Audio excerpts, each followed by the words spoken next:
The final stop on our Vegas trip is the newest casino on the Strip, Resorts World. They went over the top building this property. For you car fanatics, there's 7 Rolls Royces in the lobby. They have a one-of-a-kind food court, and that's where we run into our buddy Ethan. The only thing we're hungry for, though, is chips, so we head over to the poker room to check out the action. Everything's new here, and the tables, chips, and chairs are all of the highest quality. A few of us are still wrecked from our all-night bender at the Wynn.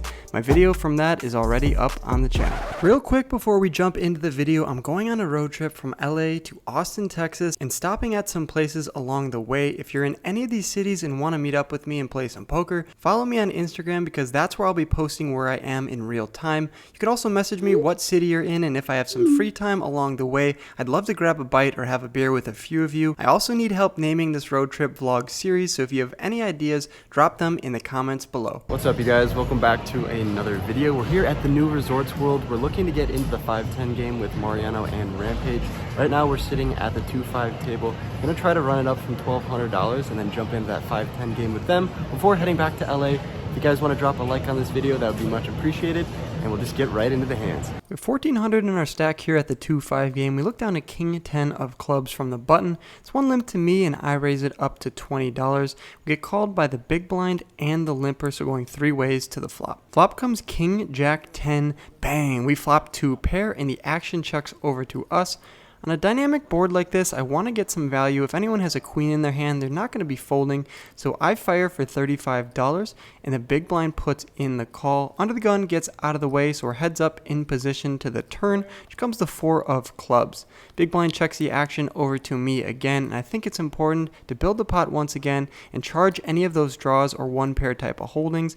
$132 in the pot, I bet $90. Big blind thinks about it for a second before finding a fold, and that's the only hand here. We play at 2-5, we're off to the 5-10. Alright boys, the 5-10 game just got called. There's enough players to start the game, so we're going to jump into that for around $1,500 with our little profit from that 2-5 game and see if we can't run it up to something substantial. Let's get into some hands. We got Ethan, Rampage Poker. We also have Mariano Poker directly across from us on the table. It's going to be a battle. It's going to be fun. You're not going to want to miss any of these hands. Let's go.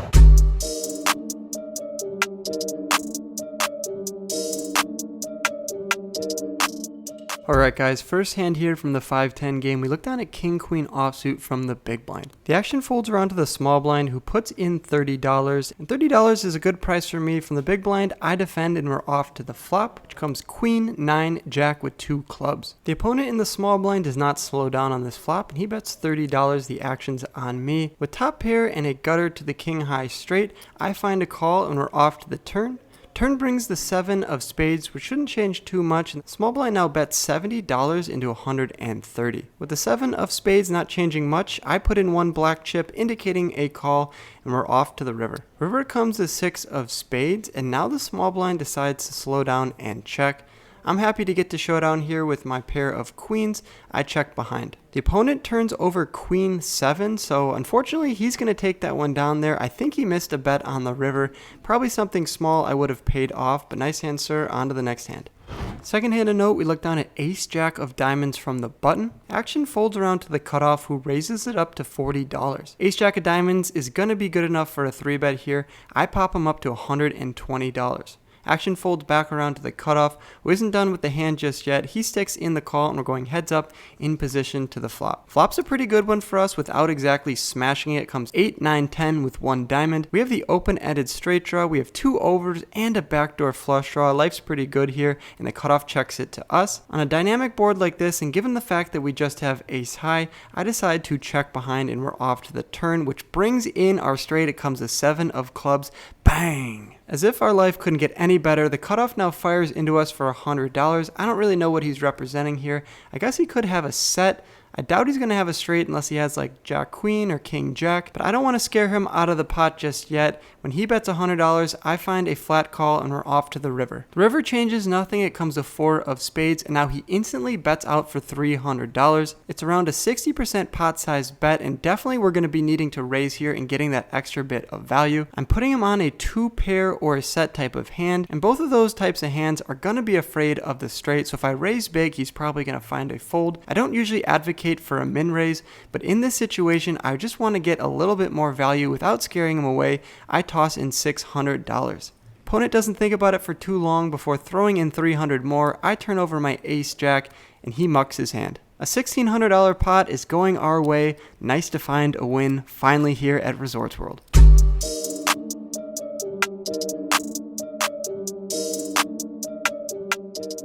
We're up to around 2,200 in our stack. We look down at King Jack of Diamonds. We're in the big blind and our buddy Mariano from middle position opens it up to $30 and the small blind puts in the call.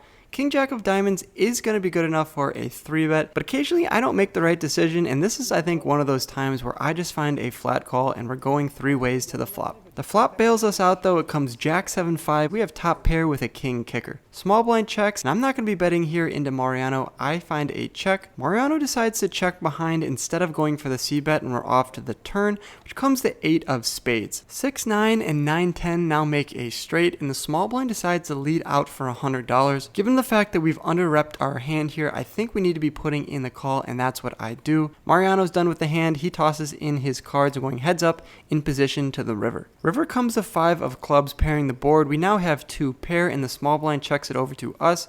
Given the way that he's played this hand, I think I have the best hand here almost every time. Therefore, I need to be going for a little bit more value. It's around $290 in the pot, and if he has just 1 pair, I think we need to bet small here in order to get paid off. I bet around a third of the pot for $100, and we get snap called by the small blind, so I turn over my cards pretty quickly. His cards hit the muck again, and we're going to scoop this $490 pot. Covered. Ethan's like 60% of the way there. Oh my god. Really? Next hand, we have 2,100 in our stack. We look down at ace queen of hearts from the under the gun +1 position. I raise it up to $40 and the action folds back around to the under the gun limper, who finds a call. So we're going heads up in position to the flop. Flop doesn't give us any help. It comes jack 8 deuce with 2 diamonds, and the under the gun checks it over to us. This is a good spot to go for a c-bet, as we will have the ace jack, pocket jacks, king jack type hands, but in this instance I decide to check behind and we're off to the turn, which bails us out. It comes the queen of clubs. We almost certainly have the best hand now. Our thoughts are confirmed when the under the gun checks it over to us. $95 in the pot. We need to build it up a little bit here with top. I go for a bet of $60. The opponent's not done with the hand just yet. He puts in a call, so I'm putting him on a draw or a 1 pair type of hand, and we're off to the river. The river does bring in one of those draws. The front door flush draw gets there with the 3 of diamonds. Not the best card in the world for us, but when the under the gun decides to check it over to us, I think we need to go for a second street of value here, so I make a bet. $215 in the pot, and I'm looking to bet $60 here, just trying to get called by a jack or a worse queen. If we get raised, we're definitely going to be in a tough spot, but not one that we automatically have to fold. Unfortunately, the opponent puts us to the test and raises us up to $240. This hand smells exactly like a straight or a flush would have played. Check raising on the river when the flush gets there is indicative of a flush. It's $180 more for us to call, and we're definitely in a tough spot here. We do have top, and our hand has been kind of faced up the way we played it. Checking the flop, betting the turn, and betting the river is exactly how most people would play ace queen here. We only have to put in $180 to win $695, so good 1 out of every 4 times. I think we're getting the right price here, and I'm not playing at Resorts World in my first 5-10 game here with my buddies to be a nit, so I put in the $180 more, telling the opponent if he has a better hand, he has to prove it. The opponent didn't get the memo. Pocket sevens is my favorite hand, but it doesn't always win, man. And here's another example of that. I turn over my ace queen, and we're going to take down that pot. Pretty strange the way that guy played his hand, pocket sevens here, but we're not complaining. We scoop that $695 pot.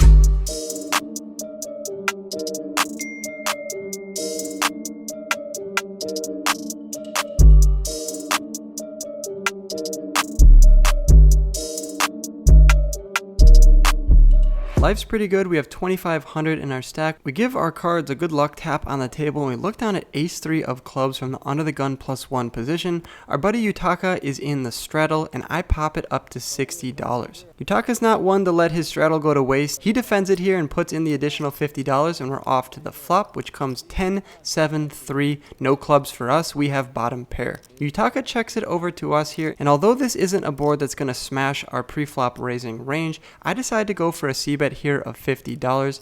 We do have a pair, and if we get raised, we're in a tough spot, but I think we could still find a call. That's not the situation though. Yutaka just puts in $50, and we're off to the turn. Turn now comes the 9 of clubs, and Yutaka snap checks over to us. This is a dynamic card. It will bring in 6, 8, and 8 jack being straights, but the front door flush draw is still just a draw. Given the fact that we have a pair and we don't want to get raised here, I decide to check behind, and we're off to the river. River's a great card for us, and now gives us 2 pair beating 7, 10, 9, 10, 7, 3, and all those other weird 2 pair combinations. Yutaka subtly checks with his pinky finger, and the action's on us here, and now we need to bet for value. I bet $50 just looking to get called by 1 or 2 pair holdings, not wanting him to fold, just trying to milk our buddy here in the straddle position. He falls for it. He puts in $50 of his own chips. I turn over the 2 pair, and he's not too happy about the situation. Very good. God, you rivered me, you bastard. Didn't value on Didn't value my butthole. Our table got crazy and we ended up playing a round of 5, 10, 20, 40. Unfortunately, none of the hands were notable for the vlog, but this next hand we looked down at pocket jacks from late position. Under the gun is our buddy Yutaka again, and he finds a raise here to $30. Pocket jacks is not going to be smooth calling in this position, so I 3-bet him here to $100. Yutaka's not going to let his $30 go to waste. He defends it and puts in $100, and we're off to the flop. Flop comes ace 7, 9 with 2 diamonds, which should smash our pre-flop raising range. We're going to have all the aces, ace kings, and he's not going to have too many of those when he just flat calls our $100 bet. He checks it over to us, and even though I have jacks and most people would see the ace of diamonds as a scare card, I think we need to be betting our range instead of our exact hand here, so I go for a c-bet of $60. Yutaka pretty quickly folds, so pocket jacks is going to take down that $215 pot. We look down at our favorite hand, pocket sevens from the under the gun position, and I'd raise it up to $30. Middle position finds a call, and Mariano, our buddy on the button, he puts in the call as well, so going 3 ways to the flop with $100 in the pot. Flop comes 9-3 deuce with 2 clubs, which is a decent flop for pocket sevens. There's only 1 overcard to our hand. I lead out for $30, and the middle position pretty quickly gets out of the way. Mariano now says something funny. I tried to bluff you yesterday, which he did at the win. If you want to see that, there'll be a little tap tag up here. But after saying that line, he now goes for the raise. $30 is not enough for Mariano. He pops it up to $100, and I think the table talk here is going to get me to find a call. I think he's going to be having some draws, and he's a pretty good aggressive player, so for that reason I toss in 70 more and we're off to the turn. Turn doesn't change too much. It comes the deuce of spades. I'm going to be doing nothing here other than checking, and Mariano snap checks behind. I think now I'm narrowing his range to club draws and a pair of 9s. Anyways, we're off to the river, which comes the jack of hearts. Shouldn't really change too much unless he had the jack of clubs flush draw. I check it over to him again. He's not looking to build the pot anymore. He checks behind and says that we're good. That's music to our ears. We turn over pocket sevens, but then he flips over his cards and he says, oh wait, no, I'm good, and shows 10-9 offsuit. Mariano. Mariano then gets into a huge spot, and he's taking a lot of time, so he ends up calling the floor on himself. And it's really cool here at Resorts World. The clock is built into the Poker Atlas screen, so the dealer can just automatically do it. He ends up finding a fold in that hand though, so the other player is going to win that pot. Then we catch up with the action with Ethan and Mariano playing a big one with a $1,500 river bet from Ethan.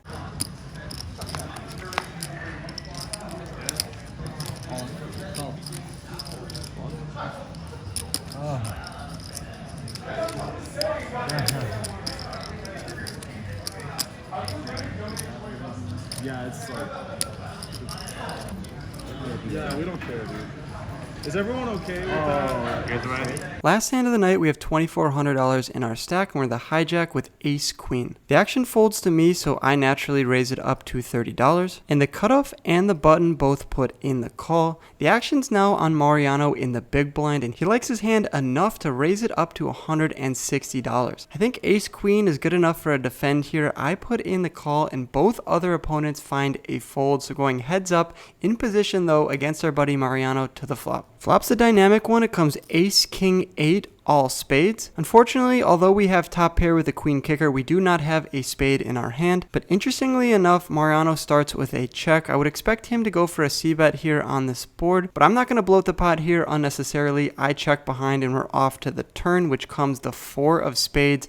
Pretty gross card because the 4 of spades literally puts 4 spades on the board. Mariano's 3-betting range preflop is going to contain a lot of spades in it, and unfortunately we do not have one of those to defend him here with. $325 in the pot, he bets $200. I doubt this is a bluff here, and I think he has a lot of pocket pairs with a spade in it. Pocket pairs that don't have a spade might find a check in this situation, so I reluctantly give up this hand, giving one to the enemy here, $325 going Mariano's way. I later asked him what he had, and he said king jack of diamonds. I don't know if I believe him, but if he did, that was a great bluff. He said if I find a call though on the turn that he was going to be betting half pot on the river, putting us in a disgusting spot. Nice hand, Mariano.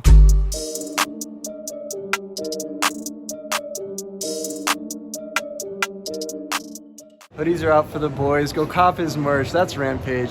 We just cashed out of the 5-10-20 crazy game that just happened there. You guys saw the hand I posted of Rampage in that like 8, 9, 10K pot. I don't even know what it was. Big pot. Nice hand with aces. Pot was pumping just a little bit the whole time. We got out of the 2-5 game for a profit around 300, out of the 5-10 for a profit around 700. That's around a rack here at Resorts World. Definitely come check him out here. Big shout out to Rampage for letting me stay with him in Vegas. If any of you guys want the address, I'll drop it below. No, I'm just kidding. The run good was good for you, and I hope you bink a tournament. Maybe I'll come back out. Final table. If you guys didn't see the live chat, super funny. I'll leave a clip right here. Wolfgang closes the fridge with his hip and says, boop. That has to be like the best one so far. Me, Mariano, Justin Escalona, and Rampage. That was a lot of fun. It was really fun. The podcast. We might have to start a podcast or a hype house. Who knows? But yeah, thanks, buddy. I appreciate it. And as always, like the video, subscribe if you're new, leave a comment down below. Subscribes are free. They're free. Tap it. It's friendly. It's a good time. It's a win-win. You heard the guy. He's got a lot of those. We need some too. Let's rack them up. And good luck at the tables. Peace. See you. Thanks for watching to the end of my video. Click my head below to subscribe and stay in the loop. See you next time.